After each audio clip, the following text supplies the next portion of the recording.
there, in this video I'm going to show you how to add watermark to your photo in Adobe Lightroom or simply Lightroom. So in order to do that, let's tap into the app itself and you can choose any of the photo you like. Let's choose this one over here, and at the very top you can see various options. We have to tap into this one right here and tap in export as, and it says include watermark. It's off right now. We're gonna turn it on like that and hit in that customize option, and in the graphic option you can see like you can choose any of the photos. Let's choose this one over here, and you can customize the size of it and the opacity. Let's keep it this way.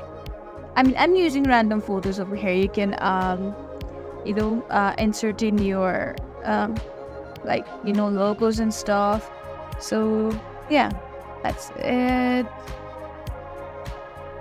And that is how you add watermark to your photo in Lightroom. You can now simply go back and save it and stuff. That is for today's video. I hope this video is helpful. If so, don't forget to give this video a thumbs up and subscribe to our channel. Thank you for watching, and we'll see you in the next video.